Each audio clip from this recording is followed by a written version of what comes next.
Hello दोस्तों, स्वागत है आप सबका आज की हमारी कहानी में। कहानी का शीर्षक है इतना स्वार्थी भी मत बनो।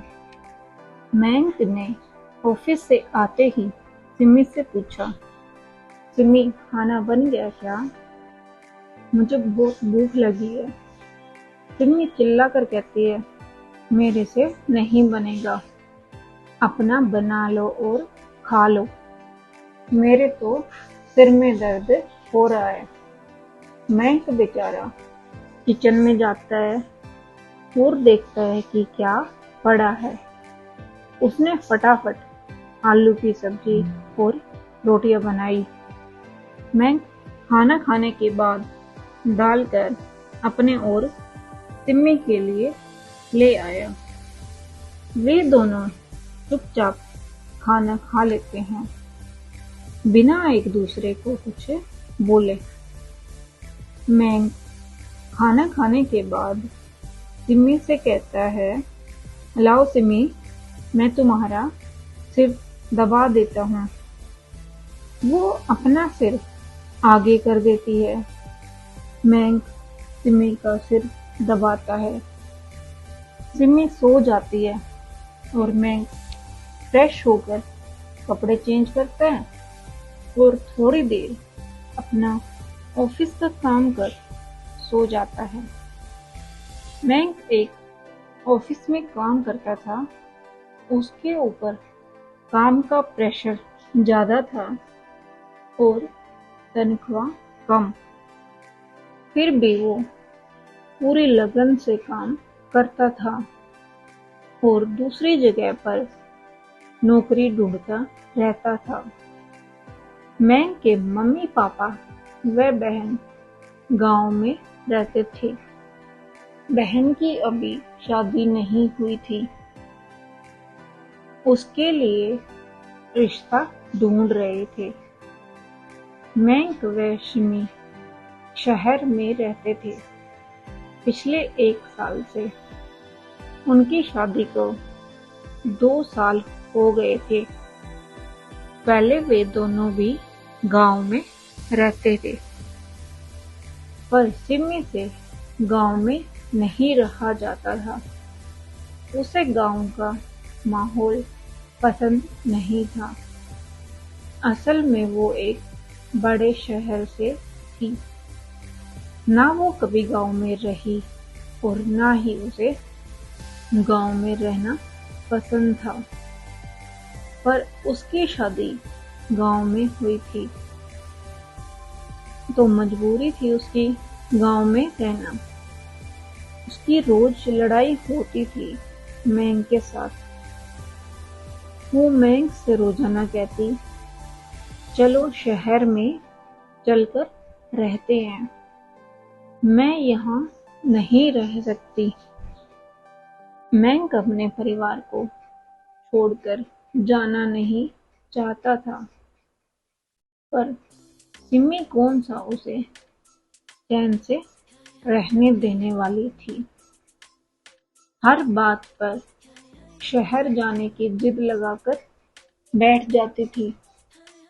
मैंग के घर वाले परेशान हो गए थे। आखिरकार सिमी की जिद के आगे झुककर उसे शहर जाना ही पड़ा।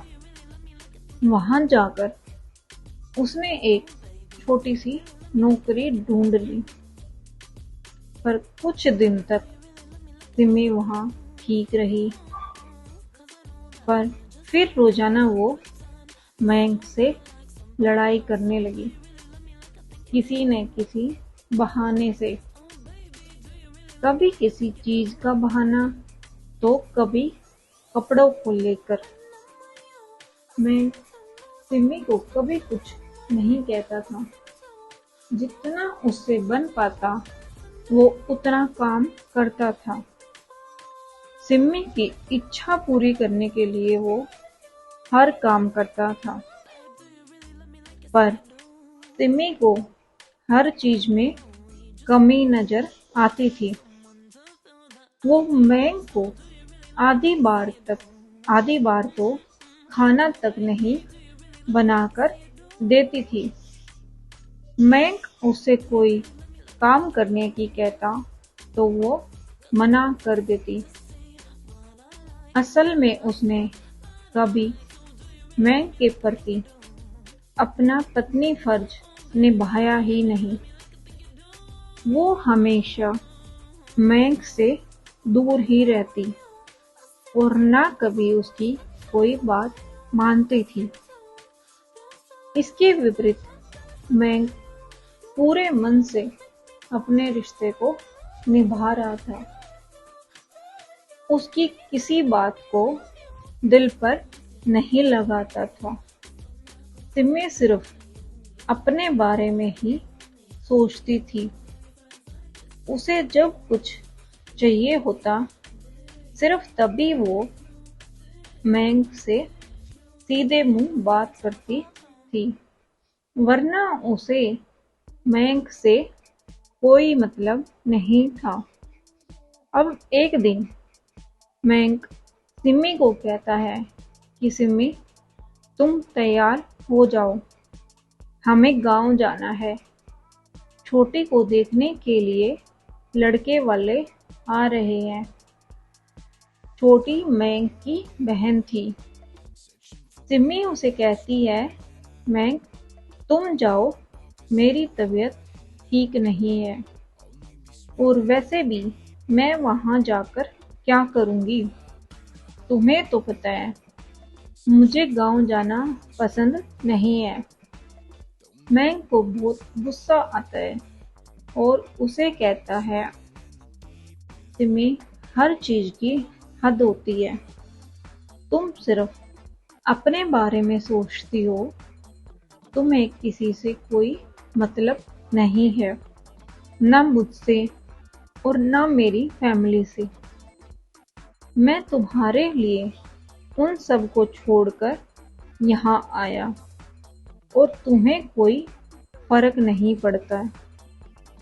इतना स्वार्थी भी मत बनो कि तुम्हारे अपने भी पीछे छूट जाएं। इतना कहकर मयंक तो अपना सामान पैक करके चला जाता है और सिमी वहीं रहती है। इतना सुनने के बाद भी सिमी को कोई फर्क नहीं पड़ता है।